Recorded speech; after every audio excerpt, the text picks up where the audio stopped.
Análisis feminista, donde el debate se transforma en propuestas.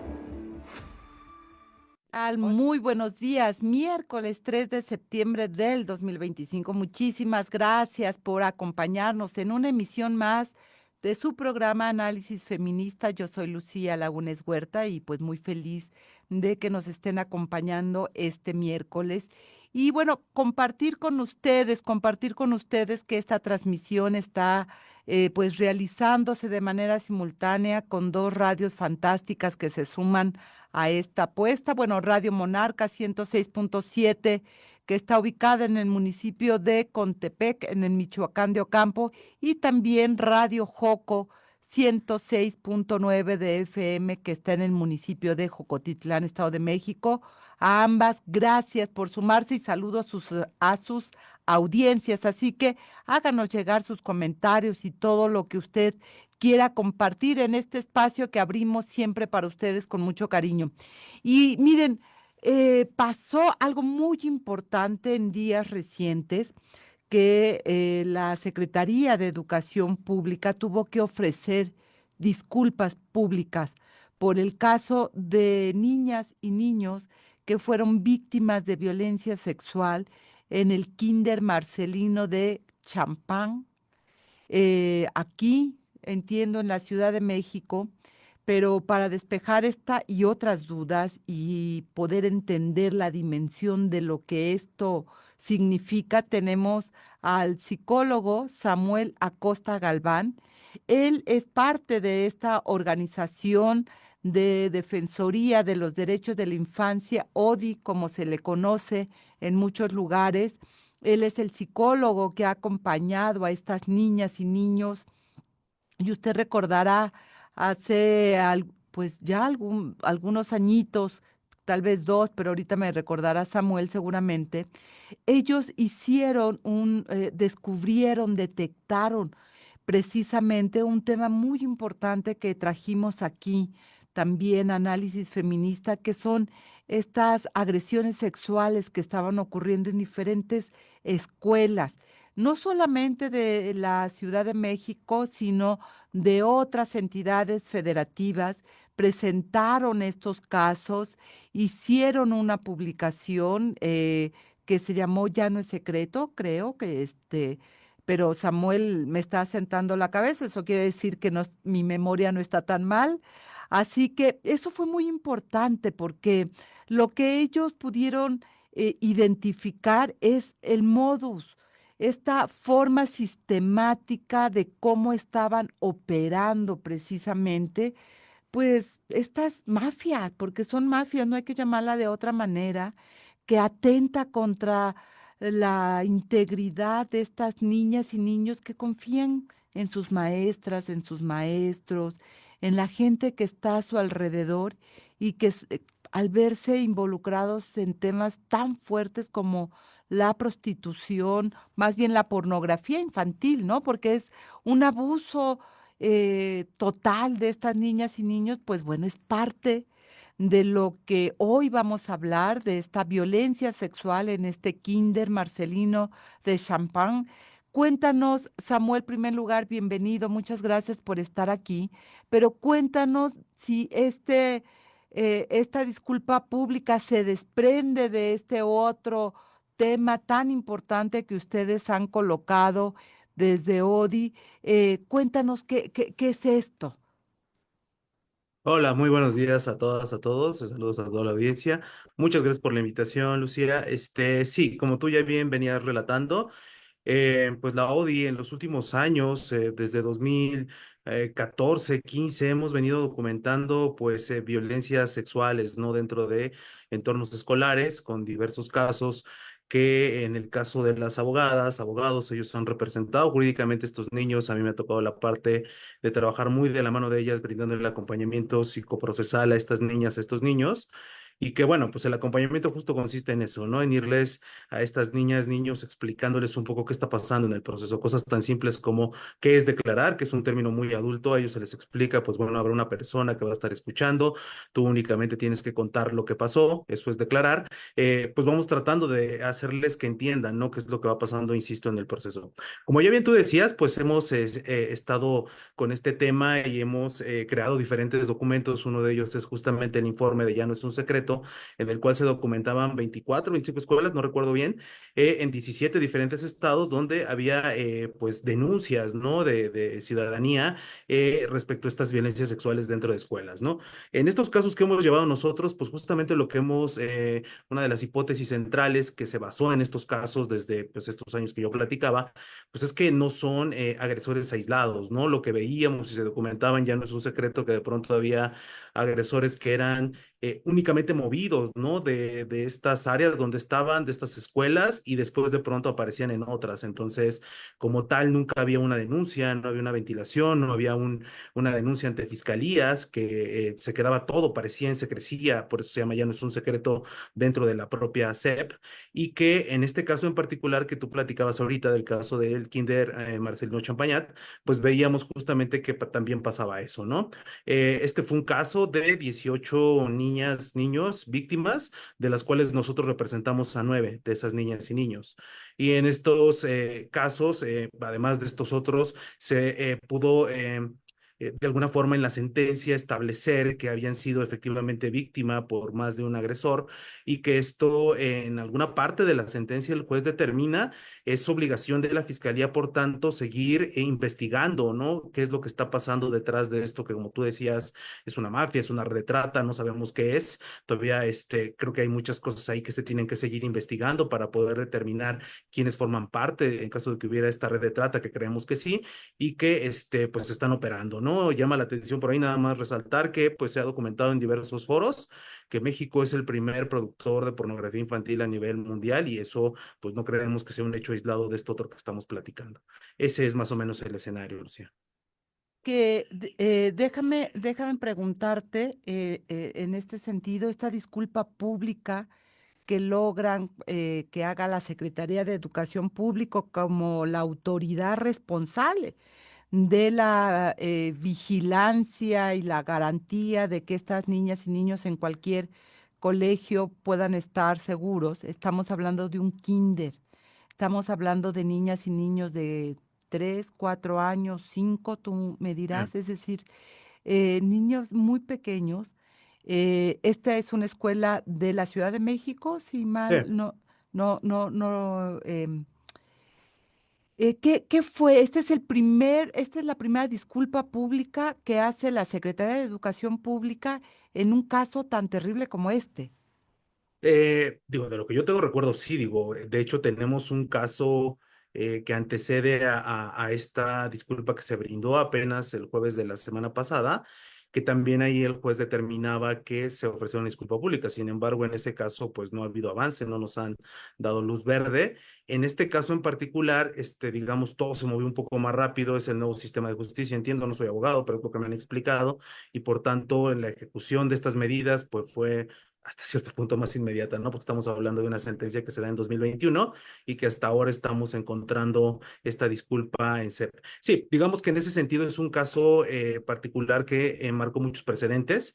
Como oficina siempre hemos buscado las reparaciones de los daños integrales a las víctimas, esto es, que no solamente se quede, que se diga, pues que vayan a veces nos preguntaban eso, por eso lo digo así, que vayan a 17 terapias psicológicas y con eso ya va a quedar resarcido el daño. Pues claro que no hay mucho más allá de eso, ¿no? Es una situación que como afecta a diversas esferas de la vida de niñas y niños, pues indudablemente es en diversas esferas donde se tiene que atender.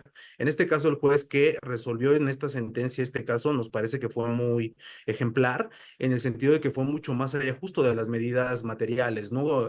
contempló todo esto como nuestra disculpa pública. Estamos a días de que haya también un día enfocado a esto, será el próximo lunes en el que se difundan en todas las escuelas de CEP, eso es lo que se ha propuesto, materiales para que estos maestros puedan checar, para que las familias, para que los niños puedan estar informados, ¿no? Entonces, como lo decíamos en la disculpa pública, pues nosotros queremos que esto que sentenció un juez y que lo vemos mal porque no era algo que te hubiera tenido que llegar un juez a decirle a la SEP, tienes que hacer esto, tendría que haber salido de la SEP misma, todas estas medidas reparatorias que pedimos, pues sigan, que sea el principio, ¿no? Como lo decíamos en la disculpa, no el final. O sea, que no estamos llegando a un punto donde ya se acabó, se pidió disculpas y estamos bien, sino que más bien esto es un punto de partida donde tenemos que hacer muchas mejoras en el sentido de cómo están las escuelas de las niñas y los niños para que ellos puedan estar en tranquilidad y en paz. Y sus derechos garantizados, porque esa es su integridad. Estamos hablando de la integridad de niñas y niños de 4, de 3 años, de 5. Es decir, pensemos en eso. El lunes, exactamente, ¿qué va a pasar? ¿Qué materiales se van a entregar en las escuelas sobre prevención de abuso sexual? Lo que estaba pasando ahí tiene que ver en este kinder. ¿Era pornografía, grabaciones? O cuéntanos un poco también de esto y si hay consecuencias penales para quienes eran los dueños de este Kinder Marcelino Champañán. Son varias preguntas, intentaré ir dando respuestas. Si me falta una y me ayudas, por favor, ahorita. Sí, digo, primero que nada, este día, el lunes, lo que se pretende es darle difusión a materiales. Una de las cosas que también contempla el juez dentro de su sentencia es que se creen materiales justo para la prevención del abuso sexual, ¿no? Entonces, en eso se establece este día en el calendario de la SEP como uno muy importante, ya estando los niños dentro de las instituciones, que sea dentro de los primeros días de escuela, que tanto las familias como los niños, como los profesores estén informados, ¿no? Acerca de, pues, cosas tan elementales como cómo cuidar el cuerpo, ¿no? Para los niños, para los maestros, cómo pueden de pronto hacer uso de esto que ellos ven de manera constante con los niños y poder elaborar probablemente una denuncia, ¿no? Para los padres de familia, cómo pueden detectar con sus hijos sin revictimizar que están siendo víctimas de violencia sexual. Entonces, más o menos eso es el frente de lo que llevan los materiales, algunos son muy particulares, entran muy a fondo, describiendo incluso metodologías de cómo actuar si se detecta abuso sexual. Y en el caso de los niños, pues sí, cosas tan graves como que un secreto, no, hay secretos buenos y secretos malos, hay caricias buenas y caricias malas, ¿no? O sea, en ellos con términos mucho más concretos para que lo puedan entender. Justo porque lo que hemos visto, que era otra de las preguntas que me hacías, es que la mecánica de pronto de estos agresores, pues justamente digo, estamos ante personas, pues sí, decirlo tal cual como es, delincuentes, que hasta cierto punto están especializados y van sabiendo cómo envolver a las víctimas, a estas niñas, a estos niños. Esto de que normalmente, o en muchos de los casos que hemos documentado más bien, ocurra con niños de entre 3 y 6 años, creemos que no es azaroso. Ellos saben que son niños que de pronto, por cuestiones de desarrollo, a lo mejor todavía no hay un lenguaje totalmente instalado y que indudablemente pues van a dudar de su testimonio, ¿no? O van a tener dificultades para hablarlo, que tienen muchos temores y que justo por eso los toman para que, porque lo que vemos, que documentamos en Ya no es un secreto, es que no es una sola metodología la que tienen, por eso yo digo que son especializados, o sea, saben cómo en cada niña, niño, cuando ven ciertos aspectos, poder envolverlo, engancharlo para silenciarlo, ¿no? Entonces, por eso creemos que justamente la difusión de estos materiales ayudan mucho a eso, para que justamente los niños, por un lado, pues si están viviendo con esto que sería terrible, deseamos que nunca pase, pero si están viviendo con esto, pues de alguna forma sepan que hay adultos que pueden protegerles, ¿no? Para los padres de familia que no se queden de pronto, porque nos pasa mucho en los casos, en el pensamiento de yo hice algo mal, no, pues estás detectando el tiempo y entonces hay cosas que hacer, ¿no? Y para los profesores, pues sí, nos ha tocado la experiencia en otros casos de profesores que pues no tocaron a ningún niño, pero que están en cárcel porque las niñas, los niños contaron en su momento que le habían contado a esa maestra y pues no hizo nada por ayudarles, ¿no? Entonces, también queremos que eso lo sepan. Por omisión. Exacto, que es un problema y que ellos están obligados como servidores públicos y cercanos a niñas y niños de estos derechos que tú platicabas a denunciar en caso de detectar que hay algo que esté pasando con ellas y con ellos, ¿no? Creo que ahí llevaba dos preguntas que me habías hecho, pero me falta una tercera. Sí, sí, sí, es decir, la parte del Estado, ¿no? Es decir, este es el reconocimiento pues de eso, de que hay una responsabilidad, pero te preguntaba si hay alguna acción penal Ah, cerdo. contra este kinder, que entiendo está Ah, en la Gustavo Amadero, no sé si es público, sí. si es privado, en fin. Es privado y justamente una de las cosas que fue un tema también de la sentencia es que otra de las cosas que le estamos pidiendo en esta disculpa y a los que se comprometió el secretario de Educación Pública es a que tanto escuelas privadas como públicas que pertenecen a la SEP pues tengan una regulación, ¿no? De pronto parece que las escuelas privadas han operado mucho de pronto en cómo ellos determinen que van a regular las condiciones de seguridad, quiénes accesan a la institución y demás que pues estamos viendo son factores que exponen a las niñas, los niños, ¿no? Entonces, uno de los compromisos que surgió ese día y que se pedía de manera muy clara por los padres es que haya estas determinaciones, ¿no? ¿Quiénes son las personas que van a estar? Cómo los padres, las madres Se pueden fue el ver la internet. escuela. Hola, hola. Aquí estamos, perdón, perdón. Sí.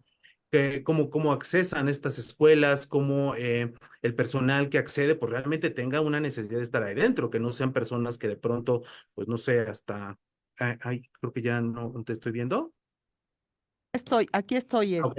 tenemos un problemita aquí, pero Ah, seguimos ok. Y que, pues bueno, estas cosas se regulen, ¿no? Acerca de quiénes son, pues las personas responsables, imputadas, pues sí, digo, no es tan simple, digo, aquí, por eso decía hace un rato que lo que el juez determina es que se sigan las investigaciones, pues quienes fueron directamente sentenciados, pues fueron personas que cometieron los hechos directamente. Ya comentaba yo hace un rato que nos preguntamos a veces y hemos planteado en la mesa que puede ser parte de algo mucho más grande y en ese caso, por eso la necesidad de que se sigan las investigaciones. No sabemos si las personas que son los responsables de estas instituciones privadas, si son las personas que tienen algún cargo administrativo dentro de SEP. Entonces, por eso lo importante, ¿no? Hasta ahorita tenemos estos sentenciados, que son dos, pero creemos que puede haber más y que por tanto tiene que haber una secuencia hacia el futuro de las investigaciones, ¿no? Para identificar de manera clara quiénes son los responsables.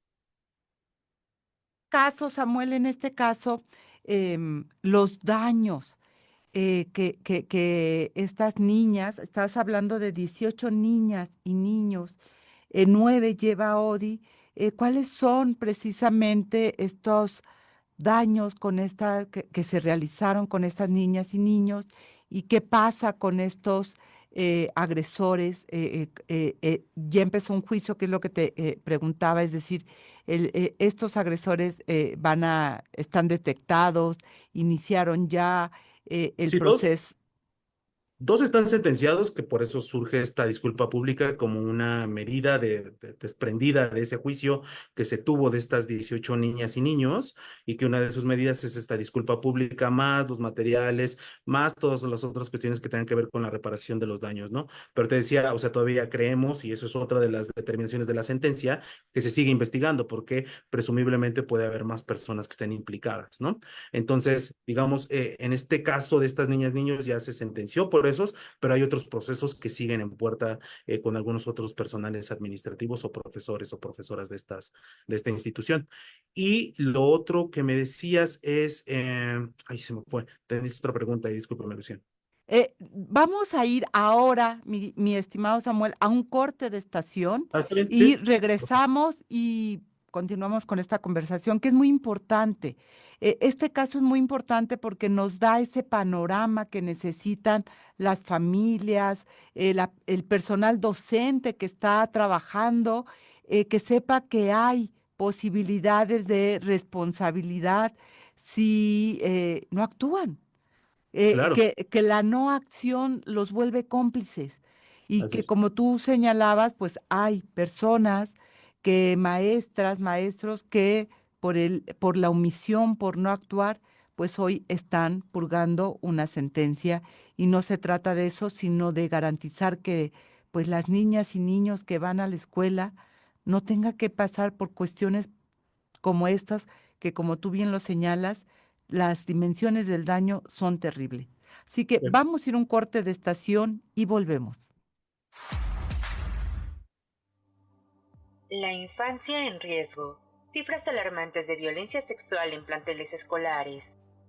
Con más de 4.5 millones de niñas y niños afectados cada año, México se sitúa en la primera posición entre las naciones de la Organización para la Cooperación y el Desarrollo Económicos, OCDE, con respecto a la explotación sexual infantil, según cifras del Senado y entidades internacionales. Esta cifra muestra una emergencia a nivel nacional que necesita ser atendida de inmediato, especialmente en las áreas educativas, donde se tiene que asegurar la seguridad de los niños.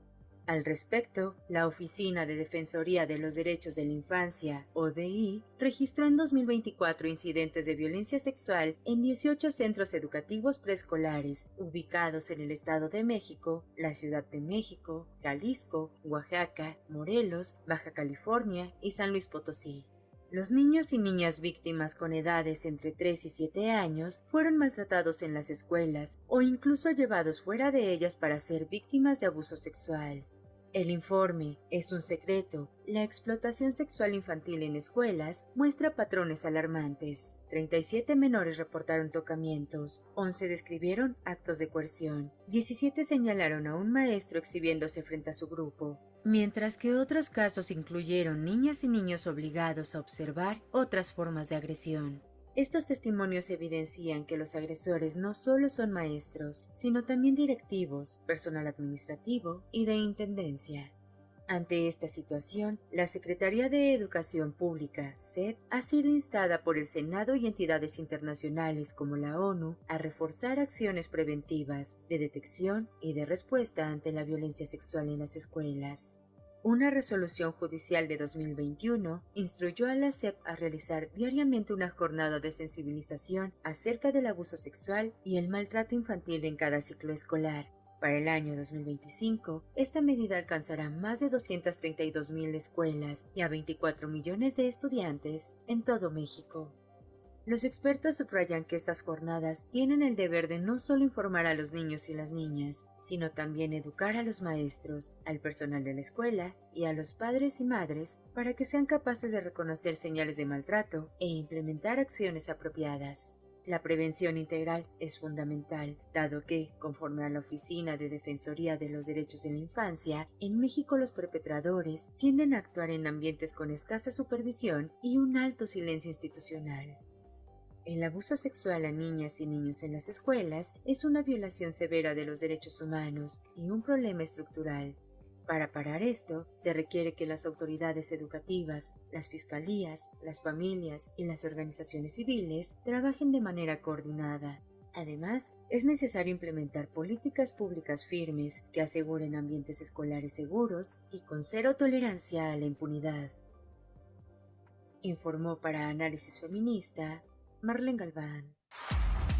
Y ya estamos de regreso aquí en Análisis Feminista. Les recuerdo el número de cabina 5535084761. También le invito a que comparta sus comentarios. Es un tema muy importante que necesita las voces de todas precisamente para, como lo dice uno de los materiales de ODI, no sea secreto, se hable, se conozca, sepamos que esto está ocurriendo para precisamente pues tomar acciones. Así que nos puede encontrar ya sea en Facebook, ya sea en X como CIMAC Noticias y tenemos dos hashtags para que pueda usted acompañar esta conversación. Uno de ellos es CIMAC Radio y el otro es Periodismo Feminista. Gracias a quienes están ahora mismo en línea, Ana María Valdés, Antonia Luján, a María Valera.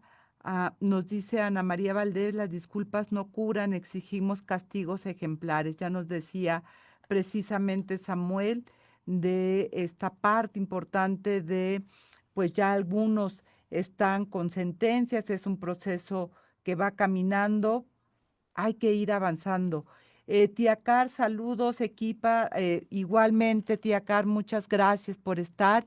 Y creo que, Samuel, que aquí vamos entrando precisamente a lo que implica la disculpa. Ya señalabas, esto es parte de un proceso, no es lo único, pero se desprende de esta disculpa pública uno de estos materiales que tendrán que empezar a circular a partir de lunes en todas las escuelas, durante esa disculpa pública, algo que me parece muy importante es que el propio secretario de Educación Pública, Mario Delgado, pues reconociera que el Estado falló, que el Estado falló al no garantizar que esas niñas y niños estuvieran en entornos seguros, donde no ocurriera esto. Y creo que ese reconocimiento de la responsabilidad del Estado me parece muy importante porque lo que tiene que haber es un cambio en las políticas. ¿Qué Tú has acompañado a 9 niñas y niños, ya lo comentabas muy al principio, que tener que explicar el proceso que tenían que enfrentar, pero entender lo que se van, lo que vivieron no es sencillo, Samuel. No solo ellas, ellos, estos pequeños, sino sus familias. Sí, Karen, como bien dices, teníamos una pregunta del bloque pasado de cuáles eran las afectaciones justo de estas niñas y niños, todo lo que había que reparar, así como bien lo señalaban ahorita en el entrecorte y que yo ya venía diciendo que los agresores pues de pronto perciben qué cosas hay vulnerables en ciertas niñas y en ciertos niños y a partir de eso a veces hemos visto establecen las dinámicas abusivas como esto de que algunos observen, otros sí participen, o sea, son una gran variedad de cosas que hemos documentado, ¿no? Y las afectaciones pues son diversas también en ellos, ¿no? Algunos niños digo, es que siempre hablar de estos temas me parece algo terrible, horrible, pero que se tiene que nombrar. Algunos los manipulaban hasta el punto de hacerles creer que eso era el amor, ¿no? Y entonces para un niño, una niña, entender que eso es algo que no le está haciendo mal cuando él a lo mejor ya tiene un precepto de que sí está mal, pues genera una confusión terrible, ¿no? Y luego por eso hay que trabajar con toda esa confusión que le generó, ¿no? Para que cuando siga avanzando en su desarrollo, lo que hemos visto y que puede ser terrible es que esto tiene secuelas en todos los momentos de la vida, ¿no? No es lo mismo entender lo que te pasó cuando tienes 6 7 años, a cuando tienes 12 a cuando tienes 18 a cuando tienes 25, ¿no? Hay afectaciones que se han documentado, se van trasladando determinado por lo que estés viviendo tú, ¿no? En la adolescencia, el establecimiento de estas parejas propias, en la edad adulta, cuando ya probablemente hay una vivencia ya con alguien cercano que vas a estar conviviendo, luego cuando tienes a los propios hijos, no sé si me explico, o sea, las afectaciones pueden ser variadas, pueden ser múltiples, diversas en cada caso, y que por eso buscamos también que los procesos de terapia luego sean individuales, ¿no? Institucionalmente también hemos impulsado mucho la necesidad de que los centros, las instituciones venden estas terapias muy enfocadas hacia lo que está afectado particularmente en cada caso, ¿no? De las implicaciones de lo que significa esta disculpa, creo que ya lo escuchaba bien con alguna de las personas que se expresaban en las redes sociales. Una disculpa no basta. Creemos, les invitamos también, lo hemos difundido en nuestra página de ODI, que vean la disculpa, quienes estén interesados para que escuchen pues todo lo que ahí se manifestó, ¿no? Tuvimos la participación de algunas familias que expresaron de viva voz ante el secretario de Educación Pública, Mario Delgado, pues todo lo que habían vivido, ¿no? Todo el trajín que habían vivido, todas las dificultades que habían enfrentado con SEP particularmente y con Fiscalía para poder llegar a este momento, ¿no? Y todos plasmaron en algún momento que, como bien decían en las redes sociales, esto no es suficiente, ¿no? No es que la disculpa sea un acto protocolario de celebración, es más bien es un acto de concientización de que estamos haciendo cosas mal y de que debe haber compromisos por mejorar esto, ¿no? Y entonces, en ese sentido, por eso les invito a que vean la disculpa pública, porque creo que en esta exigencia ciudadana que puede haber, ahí hubieron varios compromisos que se hicieron para que estas cuestiones no sigan ocurriendo, ¿no? Como que hay escuelas transparentes, que no haya baños que sean compartidos para maestros y niños, que lo que decía yo hace un rato, que personas que ingresan a la institución estén documentadas, se vea bien quiénes son, que no haya viviendas dentro de las escuelas. Sabemos que muchas de las escuelas públicas de pronto hay viviendas donde viven personas de intendencia o lo que sea. Creemos que eso es un factor de riesgo y entonces también estamos impulsando eso. Evidentemente habrá medidas que sean mucho más inmediatas, ¿no? Y que por eso creo que es bueno escuchar esta exigencia ciudadana que de alguna forma dieron las víctimas también, los padres, las madres de familia. Y por otro lado, lo que a mí me tocó presentar, que eran las exigencias también de los niños, ¿no? El darles voz fue una particular misión que yo cuando hablé con ellos me encargaron a través de sus dibujos, pudieron plasmar algunas de las ideas que tenían para que estos lugares fueran mejor y para, sobre todo, como tú decías al principio, exigir sus derechos, ¿no? Entonces, ¿de qué va la disculpa? Pues menos creo que es todo esto. Yo sí invitaría a que se le viera porque hay una parte donde, insisto, hay un trajín de las experiencias que vieron las familias. Pensamos que eso también lo podemos generar como materiales de difusión para que luego otros padres de familia conozcan este trajín, las dificultades, los síntomas que hay y cómo poder no desistir, ¿no? Ante esto, porque finalmente el sistema de justicia, pues muchas veces eso, es hostil, es cerrado y si no tenemos un conocimiento, digo, yo sé que no debería ser así, pero se cierra y pues a veces nos deja pues ahí varados, ¿no? En este proceso. Entonces, mientras más informados estemos, creo que podemos exigir más y de mejor manera. Entonces, No, pues no es creo que casual, perdón que te interrumpa, Samuel, tener el 98, 99% de impunidad en este país. En diferentes temas, las fiscalías nos quedan a deber muchísimo a la ciudadanía y en especial a las víctimas. Y yo quisiera traer esas voces de esas niñas y esos niños que te encargaron, Samuel, pues pudieras hacer llegar. ¿Qué están pidiendo esas niñas y niños? sí, en general digo, son medidas que a veces uno pensaría que como son niñas, niños, pues van a pedirnos cosas irreales, pero ellos también derivado de esta experiencia del acompañamiento que brindamos, en donde como yo decía al principio, les íbamos dando información de lo que pasaba en el proceso, pues ellos fueron entendiendo, ¿no? Que también había cosas que podían pedir. Una de ellas, me recuerdo que decía de pronto en la sesión que tuvimos para preparar su dibujo, decía, bueno, pues de pronto tengo ideas ideas como que pues no debería haber gritos, no debería de haber insultos, no debería de haber empujones y sobre todo no debería haber, y lo dijo ella textualmente, está en su dibujo, abuso sexual. Y entonces tú dices, o sea, es una niña de ahorita tiene 8 9 años, que va desde lo más elemental básico de que haya un buen trato de las personas que están ahí dentro hasta cosas tan pues que sí, digo, todos coincidimos en que este tipo de cosas no tendrían que pasar y pues mucho menos el último, ¿no? Los abusos sexuales. Entonces, parten, yo con ellos me salta mucho que parten de cosas muy concretas como pedir el buen trato hasta cosas tan, pues sí, notoriamente evidentes como que no hay abuso sexual que a ellos les pasó. Y luego otra cosa que me mencionaban también ellos eran mensajes para otras niñas, ¿no? Otros niños, ¿no? Que aprendieran a cuidar su cuerpo, que pusieran límites, que alzaran la voz. Hacían mucho la definición porque les pedíamos que nos definieran la justicia y de pronto algunos nos decían, pues la justicia es que se debe de hacer algo cuando alguien hace algo que lastima sin razón. No sé, eran abstracciones muy interesantes las que ellos realizaban, ¿no? Otro niño dibujó a un superhéroe que es muy conocido, en Dragon Ball, y que lo dibujó vestido de abogado. Entonces, cuando le preguntábamos, decía, pues es que además de él tener superpoderes, también otra de las cosas que hace es ser abogado y va y protege a personas que no pueden protegerse por sí mismas, los juzgados, ¿no? Entonces, decíamos, wow, estos niños han construido, que es el otro objetivo del acompañamiento, un sentido de la justicia, de cómo exigir esa justicia. Si para los adultos es difícil, como tú ya decías, que nos quedan a deber muchísimo, pues para una niña, un niño, pues de pronto es todavía mucho más complicado, ¿no? Lo que buscamos en la oficina es eso, o sea, es que ellos puedan de alguna forma manifestarse, busquen estos recursos que en algún momento están por ahí difusos o no están, y que en algún momento lleguen a la exigencia social, ciudadana ante instituciones de decir, pues tú tienes que buscar y velar porque yo esté bien, ¿no? Otros planteaban esto de las escuelas. Sí, te escucho. Y que es muy importante, por eso es tan importante ponerlo en la luz pública, por eso es tan importante hablarlo.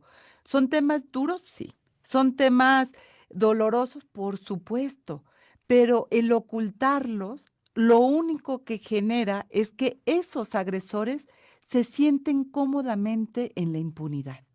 Y lo que hay que romper es precisamente la comodidad de esos agresores que saben que en la fiscalía te van a entrampar, que en la Secretaría de Educación Pública los procesos son complejos, ya lo decías tú, que las familias hablaron de esto, que se vuelve, en este espacio hemos escuchado a muchas víctimas, para nosotras las voces de las víctimas son muy importantes.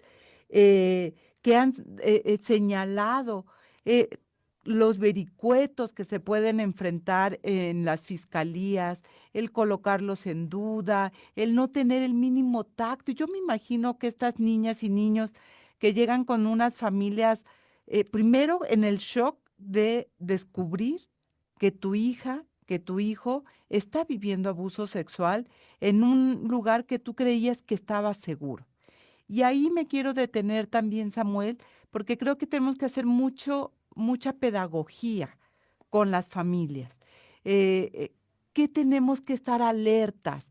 Las familias en general, no, aquí no hay la responsabilidad de uno de los padres, no, las familias en su conjunto para que podamos acompañar a nuestras hijas e hijos que entraron a la escuela este lunes, que están iniciando su vida escolar y que pues sí, especialmente estamos hablando de estos kinders, de niñas y niños muy pequeños que no van a llegar y decir, mamá, me pasó esto en la escuela, papá, me pasó esto, el maestro hace esto o aquello, o alguien adulto, ¿no? ¿Cómo dialogar con nuestras pequeñas y nuestros pequeños para decirles, uno, no infundirles necesariamente miedo, pero sí darles herramientas para decir, esto no es correcto? Sí, bueno, digo, hay una gran parte aquí de dos. Es difícil, cuando son niños tan pequeños, siempre decimos que también la cercanía, y pues sí, pareciera ser algo que es evidente, ¿no? En todos los procesos, que la cercanía entre padres, madres e hijos es necesaria, ¿no? Es necesario que tu hijo, pues no nada más en este aspecto, en el educativo, te vea como un referente que protege, sino en todos los demás de su vida, ¿no? Eso va a ir abonando a que cada vez que pase algo, ni siquiera algo tan grave como esto, pues él te lo puede expresar y tú tengas las herramientas para poder ayudarle a solventar estas cosas, ¿no? No obstante, tenemos indicadores que luego son muy claros, ¿no? Hemos visto que en muchos niños, niñas o niños empieza a haber pesadillas, empieza a haber un temor marcado por ir a la escuela. Lo que nos marcaban muchos de las experiencias que hemos documentado es, pues mi hijo estaba bien en todo el día y de pronto pues llegaba la hora de ir a la escuela y se ponía triste, lo veía mal, no se quería quedar, se ponía lloroso. Yo en este pensamiento de que pues son los primeros días y pues es normal, se tiene que ir acostumbrando, pues a lo mejor no me detuve. Sabemos que las familias nunca son responsables, pues, pero de pronto estos sí son indicadores, ¿no? De que algo puede estar pasando. Y de pronto, por eso decía yo que es un trabajo en conjunto, por eso estos materiales que yo platicaba al principio, también buscan dar información a padres, no solamente de cómo acercarse a los hijos, sino de sí las cosas que pueden pedir en la escuela, ¿no? Muchos de los padres ese día, una de las cosas que demandaban, o que más bien difundían para otros padres, es que se tenga la posibilidad de que cuando tú desde que vas a inscribir a tu hijo en la escuela, pues pidas al director, directora responsable de la institución te permita ver las instalaciones, porque hemos visto que muchos de estos al tener lugares que baños compartidos, como lo decía yo hace rato, o algunos tienen bodegas enormes donde pues pareciera que no entra nadie y que son un secreto y que se vuelven espacios pues hasta temerarios para los niños temerosos, perdón, de que no te tienes que acercar ahí, pues no tendrían que estar, o sea, y tiene que ser parte de una exigencia que tú como padre también acá se proponía en la disculpa, no sé qué tantas cosas vayan a lograr y cómo coordinarlas, habría que irlas analizando todas una a una, en eso estamos, pues hubiera una comitiva permanente de padres que estuvieran atentos de estas cuestiones, ¿no? De qué cosas están dentro de la escuela, qué cosas están ahí que pueden poner en riesgo a niñas y niños en algún momento, sí. Y Samuel, y esto es muy importante porque están estos, no me acuerdo cómo se llaman, asociaciones de padres de familia, ya me Sí. llegó el nombre, y se habla de si se pinta, si se arregla tal cosa, pero este tema, vuelvo, se queda a un lado porque nadie lo quiere tocar. Y es momento de también que ahí se toque, que se hable. Podríamos estar hablando toda la mañana porque este es un tema muy importante, pero bueno, el Sí. tiempo se agota. Y yo agradezco mucho, Samuel, y agradezco mucho a la oficina, a Odi, que esté esta mañana aquí con nosotras y el trabajo que ha hecho esta Defensoría de los Derechos de la Infancia.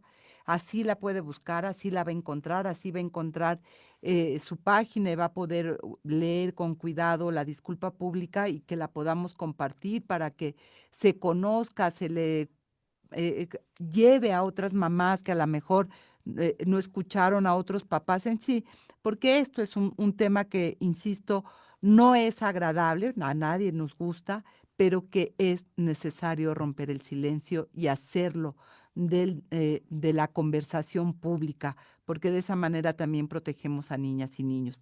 Samuel Acosta Galván, muchísimas gracias por estar esta mañana aquí con nosotras en Análisis Feminista y pues seguiremos hablando de esto y otros temas, porque como bien lo señalas, esta disculpa pública pues es el inicio de una serie de cuestiones que tienen que cambiar en las escuelas, que ustedes están acompañando en este proceso y que esperemos que efectivamente lo que dijo Mario Delgado en la disculpa pública no sean solo palabras, sino se vayan concretando en hechos concretos, porque con las niñas y los niños no, porque nuestras niñas tienen que ser protegidas al igual que nuestros niños y garantizar espacios seguros para ellos es también deber del Estado, para ellas y ellos. Así que gracias, Samuel, gracias por esto, felicidades por haberlo logrado y seguiremos conversando. Muchísimas gracias por el espacio. Y bueno, pues nos vamos a ir a un cierre de este bloque. Gracias a Radio Monarca en el 106.7 de FM, que está en el municipio de Contepec, en el estado de Michoacán. También, pues, saludos a la audiencia de Radio Joco en el 106.9 de FM, que está en el municipio de Jocotitlán, Estado de México. Y pues regresamos en breve. No se vaya, volvemos. Estas son las efemérides de la semana. El 1 de septiembre de 1997 se llevó a cabo el primer Encuentro Nacional de las Mujeres Indígenas en Oaxaca, un evento crucial en la lucha por los derechos de las mujeres indígenas en México. En este encuentro participaron mujeres indígenas de 14 entidades del país y se discutió la creación de una organización latinoamericana para fortalecer sus demandas. El 3 de septiembre de 1981 entró en vigor el tratado internacional conocido como la Convención sobre la Eliminación de todas las formas de discriminación contra la mujer, CEDAW, después de 30 años de trabajo por parte de la Comisión de la Condición Jurídica y Social de la Mujer de la ONU. Este tratado consolidó la normativa previa sobre los derechos de las mujeres. El 4 de septiembre se conmemora el Día Mundial de la Salud Sexual. Se celebra para promover el bienestar y la importancia de la salud sexual en la vida de las personas. También se busca fomentar la conciencia y la necesidad de acceso a servicios adecuados y educativos. El 4 de septiembre de 1937 nació en la Ciudad de México Anilú Elías Paullada, cofundadora del Movimiento Nacional de Mujeres, publicista, feminista y profesora de género. Ha abierto espacios en medios de comunicación para difundir derechos sexuales y reproductivos. Participa en la Coalición de Mujeres Feministas y en la Red de Apoyo de Medios Informativos. El 4 de septiembre de 1954 nació en la Ciudad de México Carmen Bullosa, destacada escritora, dramaturga y poeta. Es conocida por su trabajo en el Diccionario del Español de México y recibió el premio Javier Villaurrutia en 1989. Su obra abarca narración, poesía y teatro. El 5 de septiembre se conmemora el Día Internacional de la Mujer Indígena. Esta fecha honra la lucha, cultura y contribuciones de las mujeres indígenas alrededor del mundo, destacando su papel en la preservación de sus tradiciones y derechos. La conmemoración busca visibilizar sus desafíos y fortalecer su empoderamiento.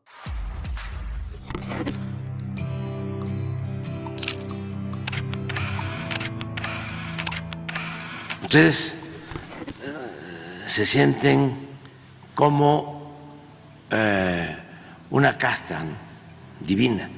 No los puede uno tocar, ni con el pétalo de una rosa. Pero el teléfono, Sí, el teléfono que dio a sí, conocer es el teléfono sí. personal. ¿Y qué pasa? Pero hay Y me una está ley acusando. que impide eso en este país. ¿Cómo señor no? presidente. Pero Entonces, más allá de la investigación, entonces, ¿usted no cree que fue un error? no, para nada. ¿Volvería a presentar un Claro, teléfono claro, privado de uno de Claro, nosotros? cuando se trata de un asunto en donde está de por medio la dignidad, ¿sí?, del presidente de México.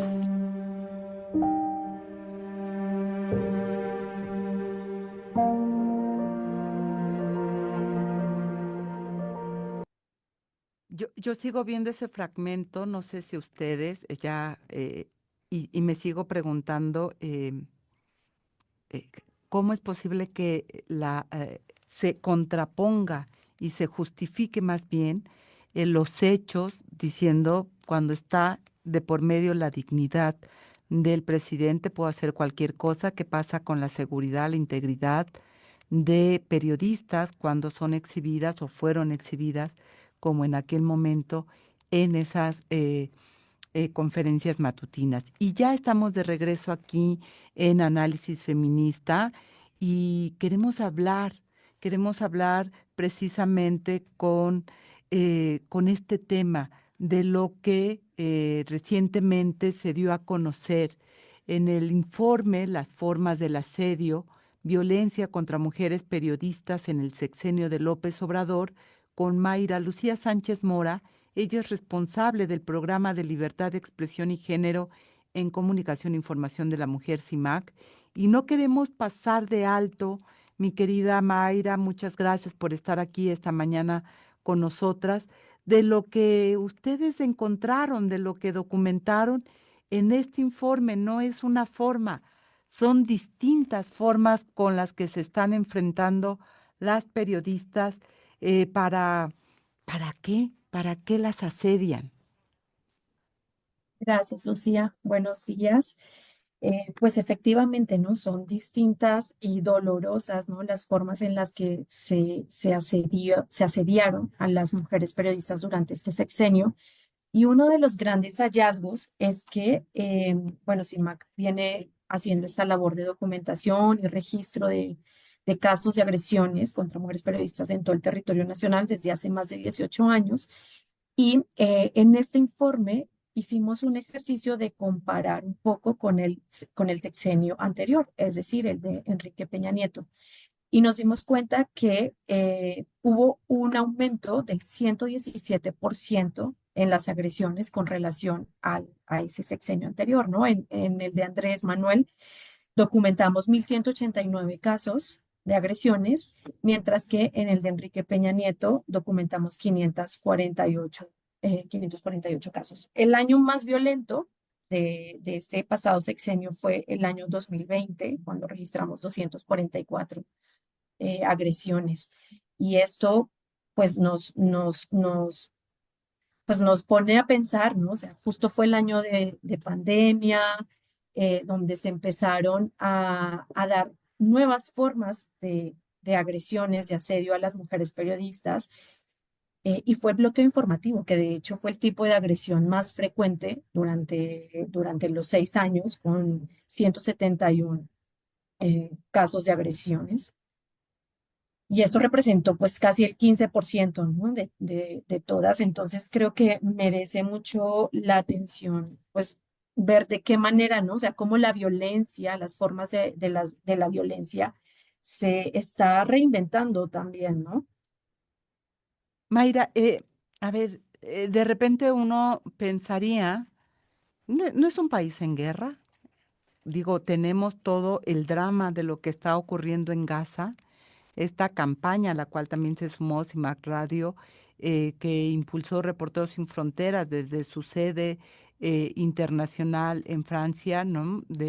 Para evidenciar la masacre contra periodistas, 210, y decía, a este ritmo nos vamos a quedar sin periodistas que informen a lo que está ocurriendo en Gaza. No estamos en ese contexto, no estamos, sin embargo, lejos de que las agresiones disminuyan, lo que nos estás hoy narrando es un incremento brutal de esas agresiones que casi están representando la mitad de las agresiones contra la prensa que se documentaron en el sexenio. Es decir, las mujeres casi, que no es nada para festejar, están llegando a ser tan agredidas como sus compañeros pares en términos de esto, pero aquí hay condiciones distintas. Y si bien, claro, si comparamos con la violencia que se registra de los hombres periodistas en este país, pues es verdad que el porcentaje es menor, pero la violencia contra las mujeres periodistas tiene características específicas en razón de género, y si apelamos a otras categorías de opresión, ¿no? Dentro de un enfoque interseccional, pues vemos que pues la violencia pues es más brutal, ¿no? O sea, hablamos de cómo justamente las periodistas pues sobreviven a una violencia feminicida, ¿no? Creo que esto que tú apuntas con relación a cómo es posible que en este país se tengan estas cifras de violencia cuando aquí no se vive ninguna guerra, ¿no? Pero ninguna guerra para quién, porque pues las mujeres sí estamos pues en medio de una guerra, ¿no? Y creo que estas cifras pues dan cuenta de que el cuerpo de las mujeres sigue siendo, ¿no? También el botín de guerra en estas guerras patriarcales.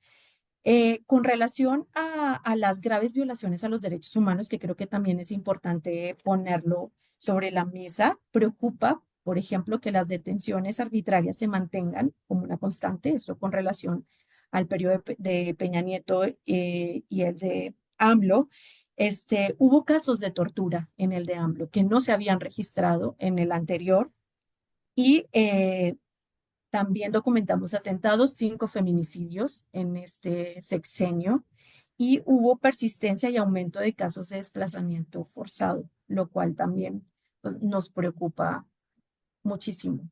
¿Quiénes son las periodistas principalmente que son violentadas y cuáles son los temas que ellas estaban documentando para que la sociedad supiéramos? Porque eso es la tarea de quienes hacemos periodismo.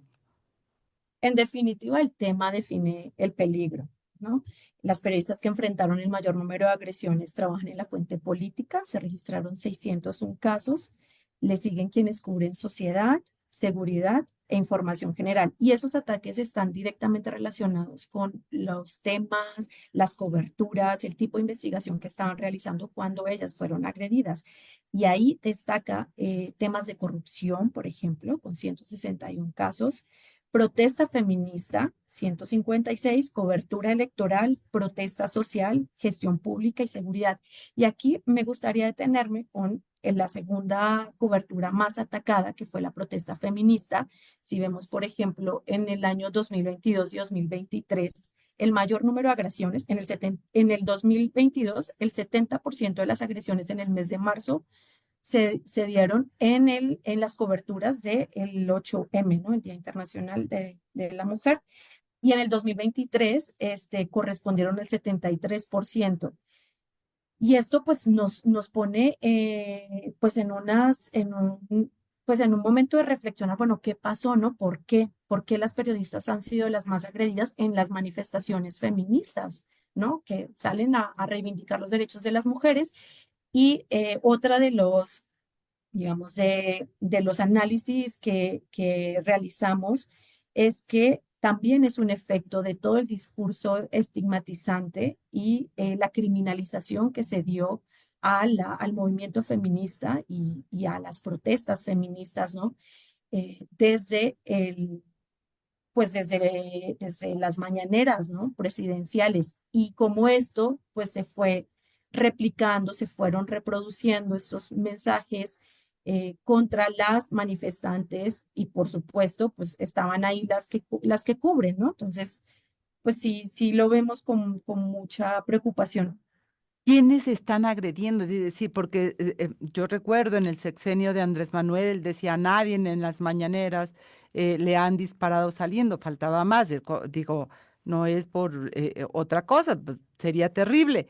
Sin embargo, esto que nos estás colocando, es decir, ¿quiénes están agrediendo a las periodistas por el trabajo que están haciendo? Pues en general, el mayor número de personas agresores son funcionarios públicos, representan el 40%.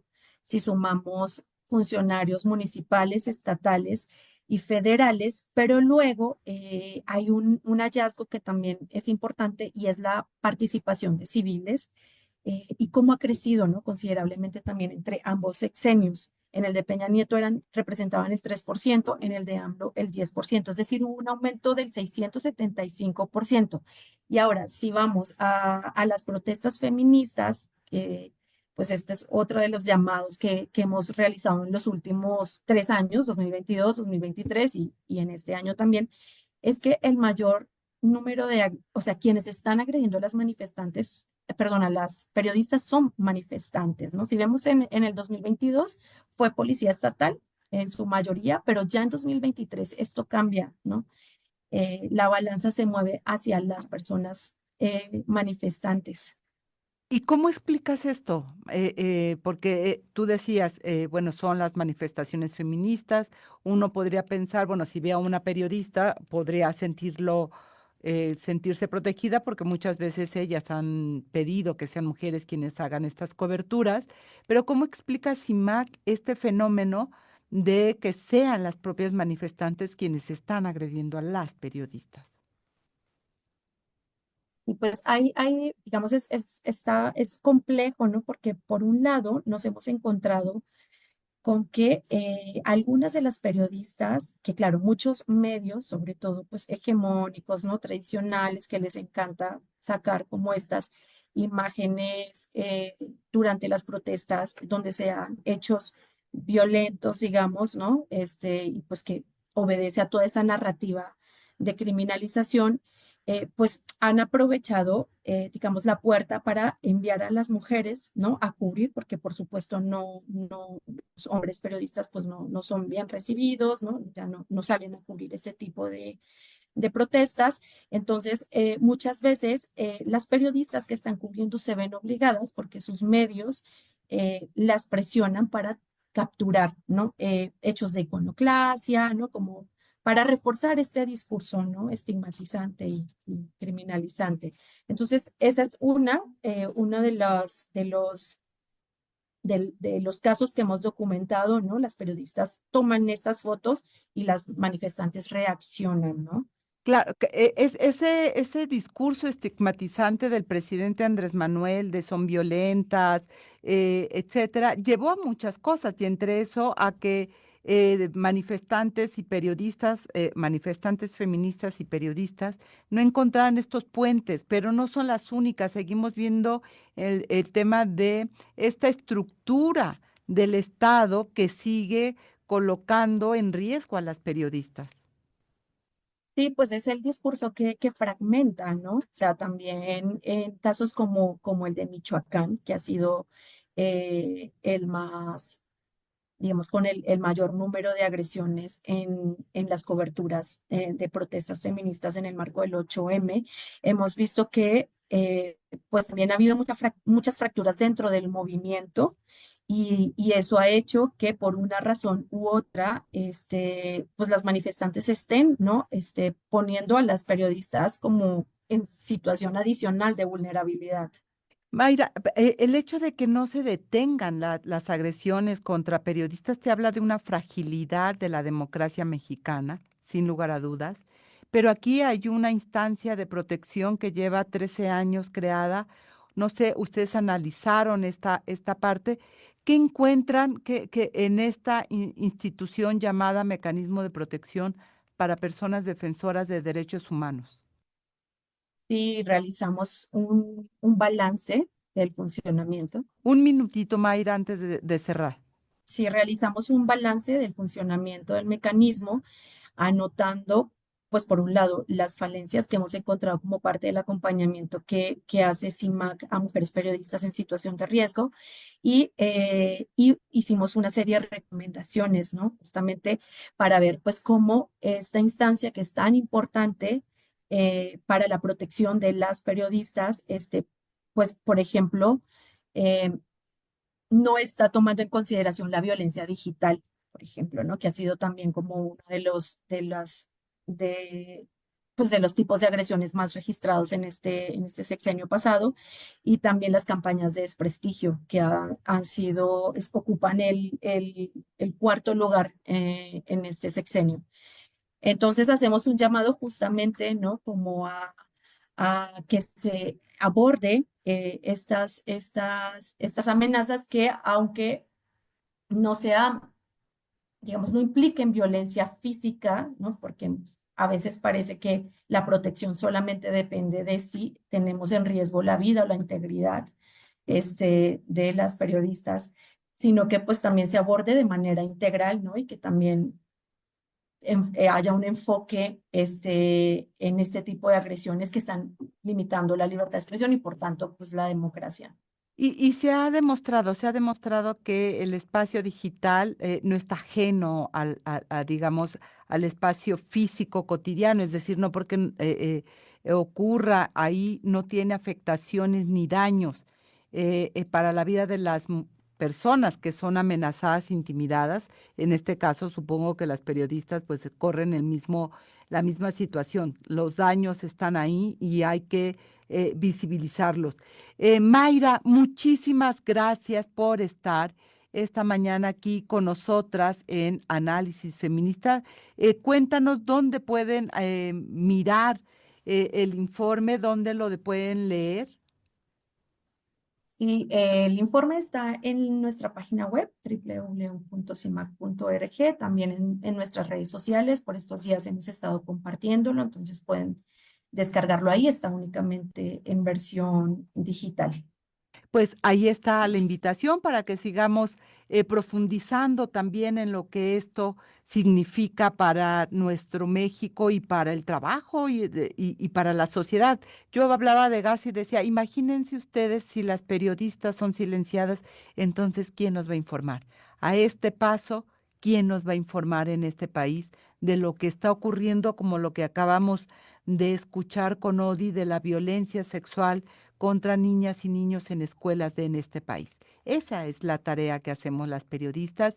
Y Mayra Lucía Sánchez Mora, responsable del Programa de Libertad de Expresión y Género de CIMAC, muchísimas gracias. Muchas gracias, Lucía.